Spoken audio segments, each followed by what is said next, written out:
En este video te voy a enseñar el método exacto que uso para que un rostro quede proporcionado desde el primer trazo. Al terminar este video vas a poder construir un rostro bien estructurado incluso si eres principiante. Ahora vamos a pintar En esta etapa inicial nos vamos a enfocar únicamente en las zonas más oscuras, ya que estas serán la base que nos ayudarán a construir el volumen y la profundidad del dibujo.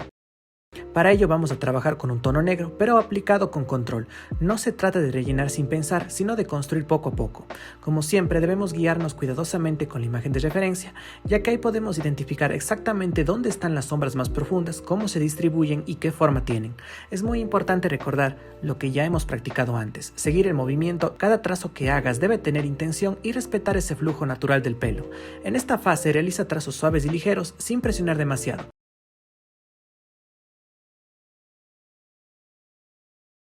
Esta base te permitirá ubicar correctamente las zonas oscuras sin perder flexibilidad para corregir más adelante. A medida que avances, verás que no todo es igual de oscuro. Algunas áreas requieren más intensidad que otras, así que empieza a sugerir esas variaciones desde el inicio, pero siempre de forma sutil. Más adelante vamos a reforzar estas zonas utilizando capas progresivas. Ahí sí podrás aumentar la presión, intensificar los tonos y definir mejor los mechones. El objetivo en este punto es sentar una base sólida y ordenada, sobre la cual podamos construir todos los detalles sin perder control del dibujo. Y la respuesta es que no existe una sola presión correcta, sino que todo depende de la etapa en la que te encuentres y del efecto que quieras lograr. Al inicio lo más recomendable es trabajar con una presión muy suave. Esto te permite construir una base sin comprometer demasiado el dibujo, evitando errores difíciles de corregir. En esta fase los trazos deben ser ligeros, casi como una guía. A medida que avanzas, puedes empezar a aumentar gradualmente la presión en ciertas zonas. Esto es clave para reforzar los valores oscuros, definir algunos mechones y crear contraste.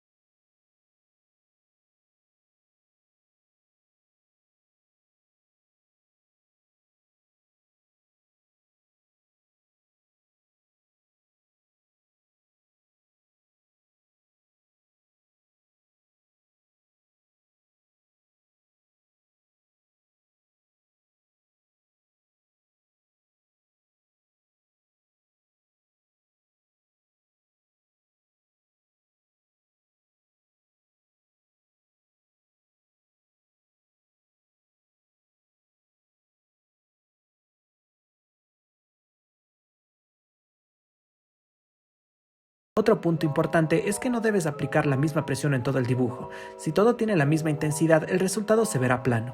En cambio, cuando controlas la presión, puedes hacer que algunas áreas se hundan visualmente y otras resalten, generando profundidad.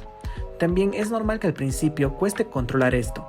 Muchas personas tienden a presionar demasiado desde el inicio y eso limita mucho la capacidad de corrección. Por eso es mejor ir de menos a más, construyendo progresivamente. La presión es una herramienta fundamental. Empieza suave, aumenta poco a poco y combínala con una buena observación de la referencia. Ahora, otro problema que he notado al revisar algunos trabajos es que muchos no se arriesgan a presionar lo suficiente en el dibujo, ya sea por miedo a equivocarse o por inseguridad. Terminan haciendo todo con la misma suavidad. Y aunque se vea seguro, en realidad esto no ayuda. Si no aumentas la presión en ningún momento, no logras profundidad ni contraste. No pasa nada si te equivocas. El dibujo es un proceso y los errores forman parte del aprendizaje. De hecho, es mucho mejor arriesgarse, probar y ajustar que quedarse igual todo el tiempo. Cuando te permites presionar más en las zonas necesarias, tu dibujo cambia completamente, a definir las sombras y a generar ese contraste que hace que todo se vea más realista. Obviamente esto no significa presionar sin control, siempre debes hacerlo con intención y guiándote por la referencia. Pero sí es clave salir de esa zona de comodidad donde todo es suave. Así que combina trazos ligeros con otros más firmes. Experimenta, corrige si es necesario, siempre guiándonos por la referencia para determinar correctamente el movimiento. Este punto es clave porque no se trata solo de aplicar color, sino de construir la textura. A medida que aplicamos este tono, debemos hacerlo con trazos controlados. Esto permitirá que el resultado sea más orgánico y creíble.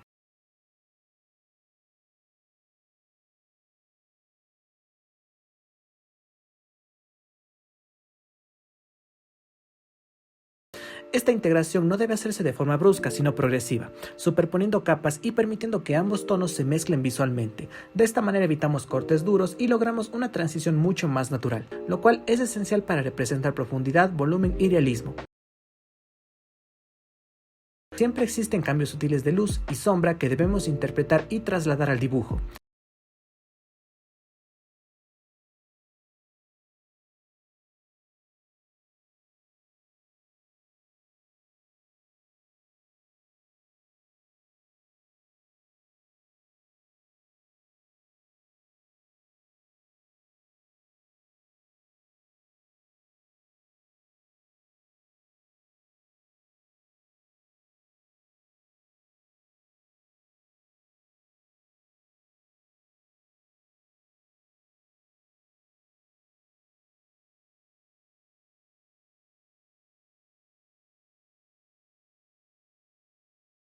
Y si este contenido te está ayudando, suscríbete porque cada semana subo clases completas como esta. Tu suscripción me ayuda a llegar a más personas que también quieren aprender dibujo realista. Y si te está sirviendo, regálame un like para que YouTube lo muestre a más estudiantes.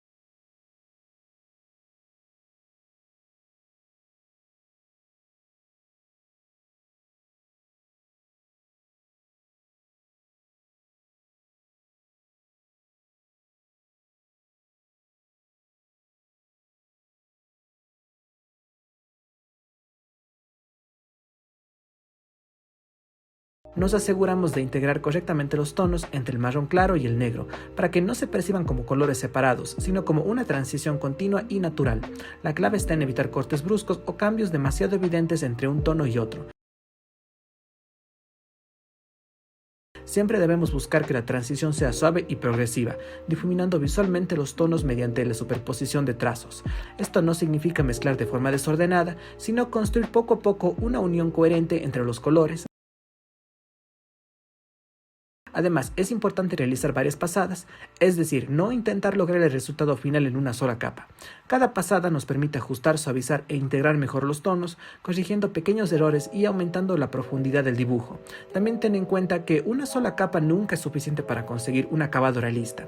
El realismo se construye a través de múltiples capas, donde cada una aporta un poco más de información, más oscuridad en las sombras, más luz en las zonas iluminadas y una mejor transición entre todos los tonos. Trabajar de esta manera no solo mejora la integración del color. También recuerda no preocuparte demasiado por los colores específicos. Si no tienes exactamente un marrón claro, puedes sustituirlo por un tono similar que se acerque, como un beige, un ocre o incluso una mezcla que logre un valor parecido. Por último, tomamos un corrector líquido y agregamos pequeños puntos de luz en los ojos, especialmente en la pupila. Este detalle permite aumentar el brillo y la expresividad de la mirada. Si aprendiste algo nuevo hoy, suscríbete y apóyame con un like. Eso me ayuda muchísimo a seguir enseñando. Y date una vuelta por el canal, tengo más videos que te van a servir para seguir mejorando.